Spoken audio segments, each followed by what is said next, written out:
It's 6:30 p.m.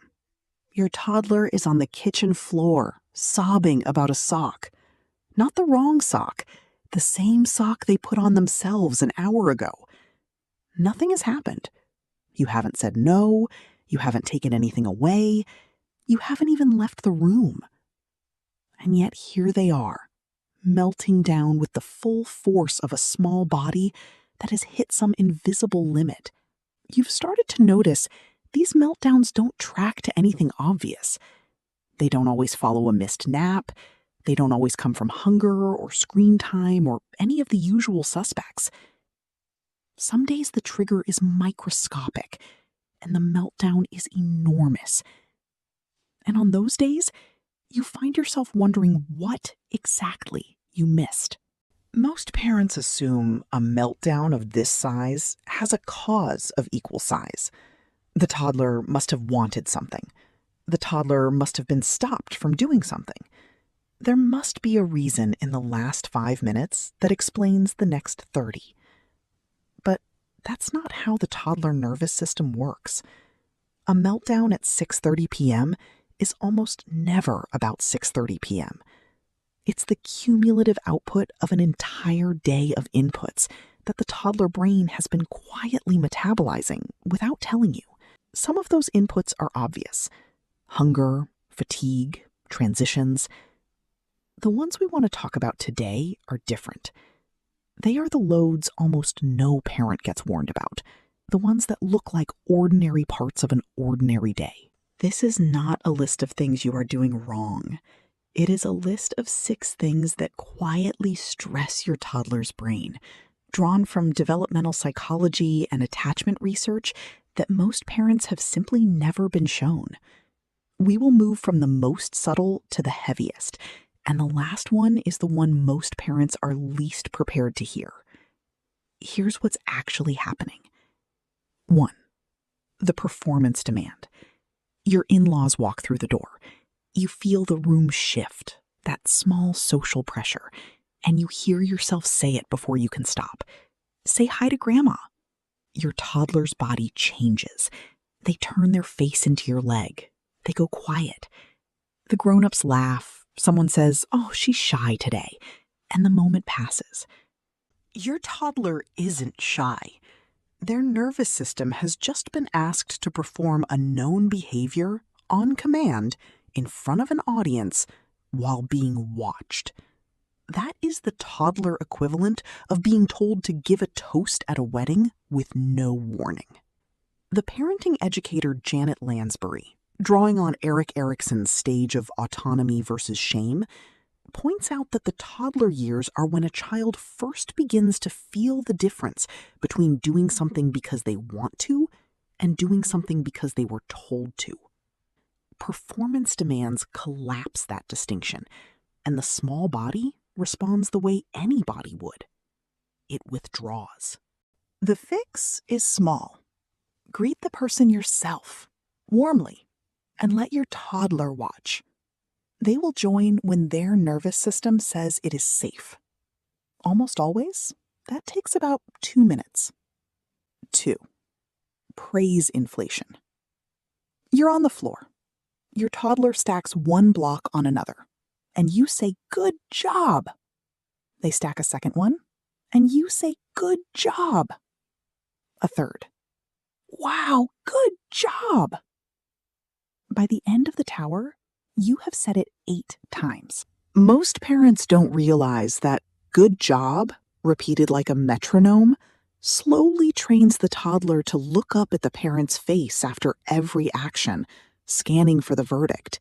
Carol Dweck's research at Stanford on praise and motivation found that constant trait praise, "good job," "good girl," "smart boy," shifts a child's focus from the experience itself to the reaction it produces. Process-specific feedback does the opposite. You stacked them really carefully.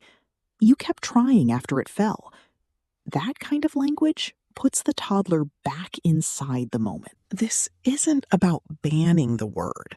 It's about noticing how often it has become the soundtrack to play, and giving your toddler a few minutes a day where the praise stops and the experience is just the experience. 3. Being talked about in their presence. You're at a family gathering. Someone asks how your toddler is. Your toddler is right there, on your hip, watching you. You answer honestly, "She's just so shy lately," or "He's our difficult one, you'll see." It feels like nothing.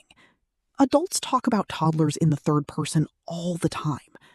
But Dr. Becky Kennedy, in her book Good Inside, makes the point that almost every parent overlooks. Receptive language in toddlers runs months ahead of expressive language. They understand far more than they can say. When they hear themselves described, they cannot push back. They cannot reframe. They cannot ask follow-up questions. The label simply lands. And over time, toddlers begin to wear the labels they hear most often. Because at this age, who you are is largely a story being told to you by the people you trust. The fix is to describe behavior, not character. She's been quiet today. He's been having a tough afternoon. Both true, neither sticky. 4. The micro disconnection. You are on the floor with your toddler and a pile of cars. Your phone buzzes. You glance down for 4 seconds, your face goes blank, and then you look back up and re-engage. To you, 4 seconds is nothing. To your toddler, 4 seconds of your face going still is one of the most studied stress signals in developmental psychology. In 1975, Dr. Ed Tronick at Harvard Medical School designed an experiment called the still face paradigm. A parent and an infant interact normally for 2 minutes. Then the parent is asked to hold a neutral, unresponsive face for 90 seconds. Within that 90 seconds, almost every infant cycles through the same sequence.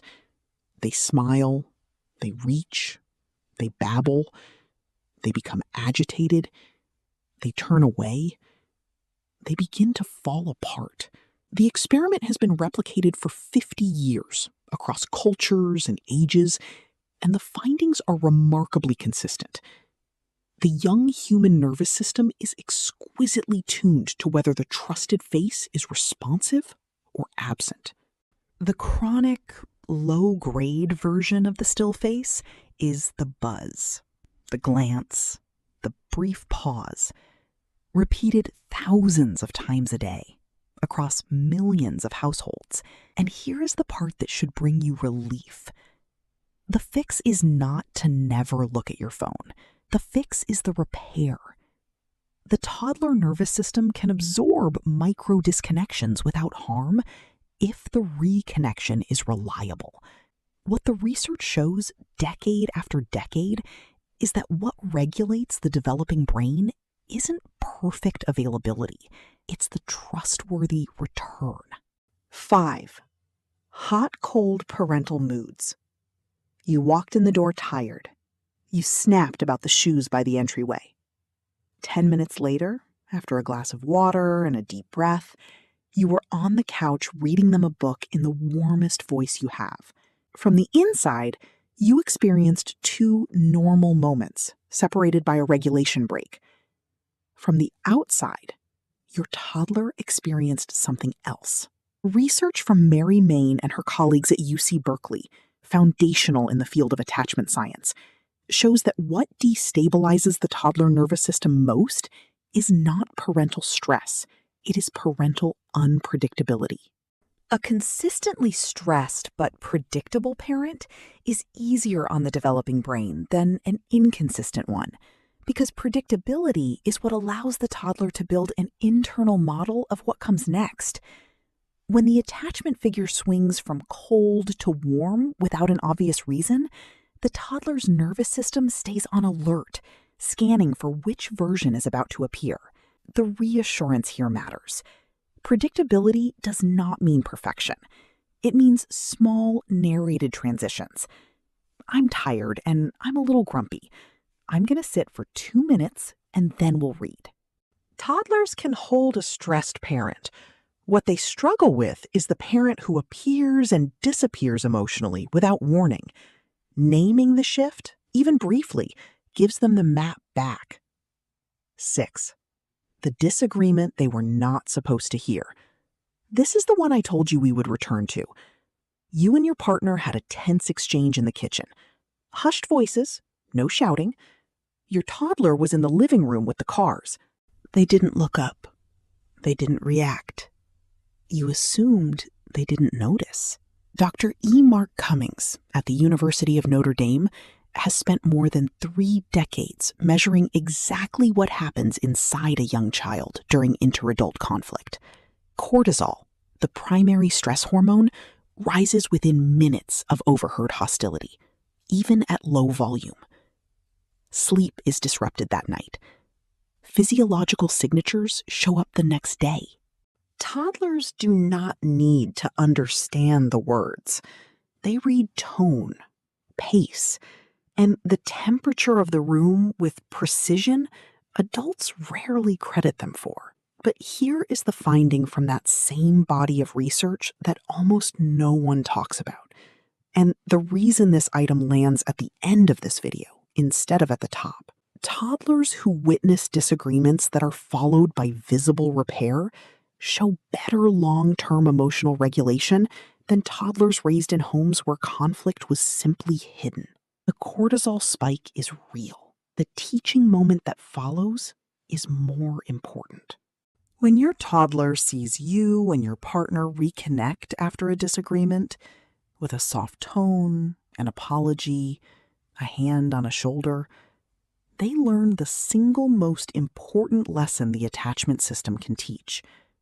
Ruptures are survivable. Hard moments end. Love comes back. You are not supposed to never disagree in front of them. You are supposed to let them see what happens after.